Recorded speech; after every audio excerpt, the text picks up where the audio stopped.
Hey guys, welcome in 30 books in 30 weeks. As you can see, girl on grill. Out here making me some lunch, grilling some steaks, but I wanted to pop in and bring to you today's 30 books in 30 weeks message about enablers. So as you come in on this live stream, feel free to share it out. Feel free to invite your neighbors. It's a whole lot of enablers out there, so there should be no shortage of viewers if you're curious about what type of enabler you are. I was a huge enabler. I still have enabler tendencies, so we're going to break down the various types and talk about this week's book, Love is a Choice, 30 Books in 30 Weeks. For those of you who may be joining in for the very first time, don't know who I am, don't know what I do, what this is all about, my name is Marcy Batiste. I am a public speaker, I'm an author, and I am a reality-based success and recovery trainer.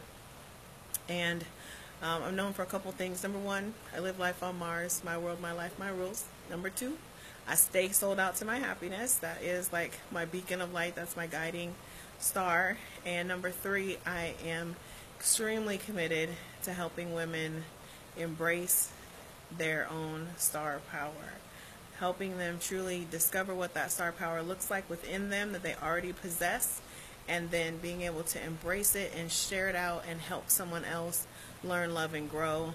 I have a training company called Bankable Success Advisors, where I work with businesses and individuals to help them optimize their personal and professional investments to yield the best return possible.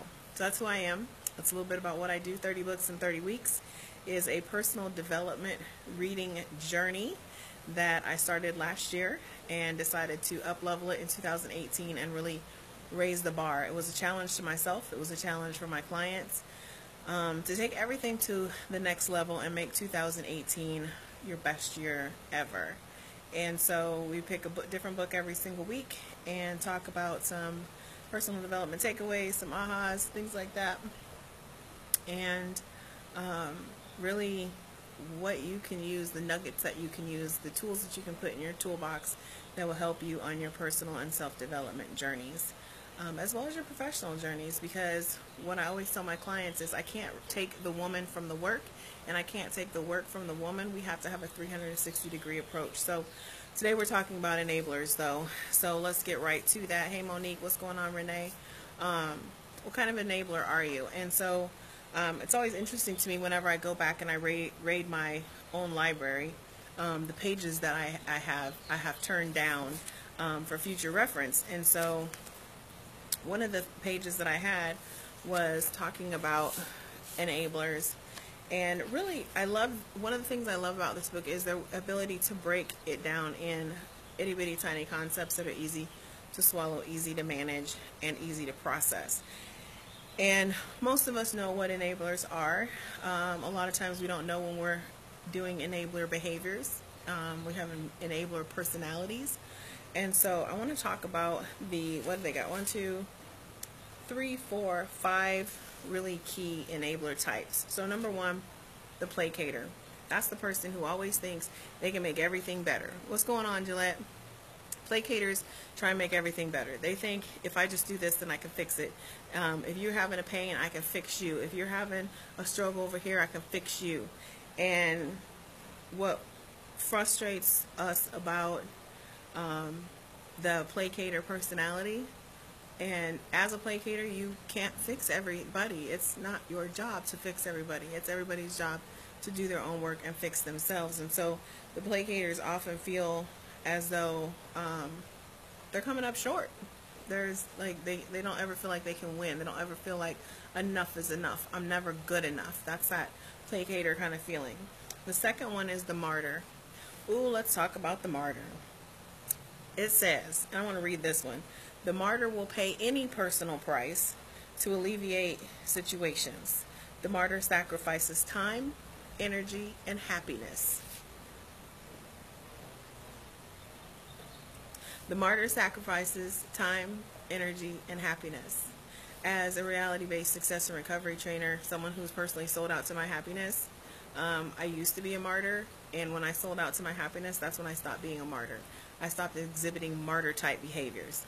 I'm not going to sacrifice myself and my own happiness to provide happiness or comfort for someone else. Happiness is an internal job. It's an inside job. That's your work. That's your work. It's not my work to do or provide happiness for you, because what I know to be true, no matter what I do, if you're a miserable person, you're going to be a miserable person with or without me, no matter what I do. Then there's the rescuer. Number 3 is the rescuer. The rescuer is going to try and salvage the situation. You see rescuers a lot in personal relationships. You have that one person that is always going to be that one that wants to bail out the other person. They're the one that wants to salvage the relationship. They're the one that wants to try and hold on at all costs. And I talked the other day about sometimes knowing when to let go. Sometimes when you lose, you really win. The rescuers don't know how to let it go. They think that if we hold on, that no matter, if you still talk to me, there's something there that's salvageable. Never mind that your conversation is toxic. Rescuers don't, that doesn't register with a rescuer. The next one is the persecutor. Persecutor is the one that's like, it's all your fault. They're the blamer. They're the ones, hey Hannah, they're the ones that are placing blame on everybody else. It's always somebody else's fault, always somebody else's problem. They never created the problem. They're never the source of the problem. And that was one of the things when I went on my recovery journey years ago. I had to realize I was the only common denominator in my misery. I was the only common denominator in all my bad relationships. It was me. That meant if I'm the problem, I'm also the solution. But when you get into the place where you've got this persecutor mentality, it's real easy to point the finger. One of my mentors always says, when you point one, there's 4 pointing back at you, that type of thing. And they're right. Like, it's never always someone else's fault. You are the common denominator in all of your personal and professional relationships. If there's a problem and you see a consistent problem across the board, hey Robbie, it's you. Stop trying to make it be somebody else. It's not somebody else all the time. It's you. Either you're choosing bad relationships, you're allowing bad stuff to stay, or you're creating it. It's that simple.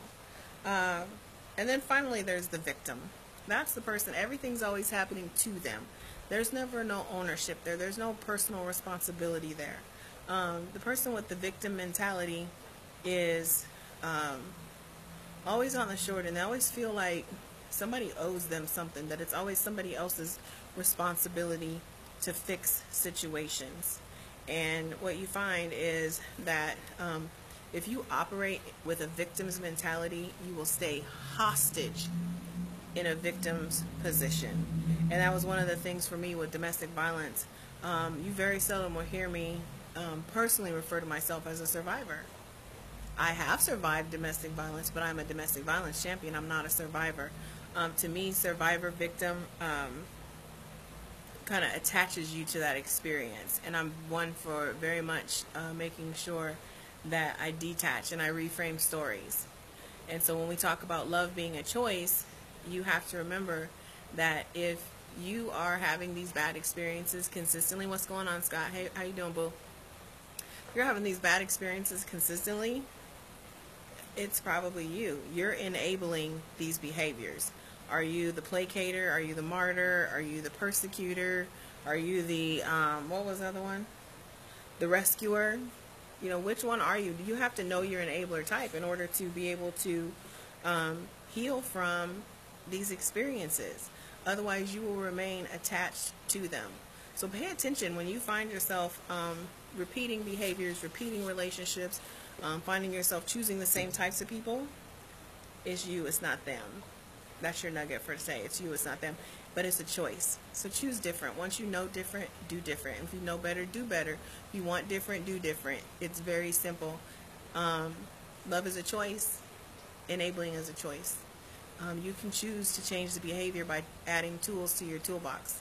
And that's what personal and success recovery training is all about, providing people the tools in order to cure their emotional bankruptcy.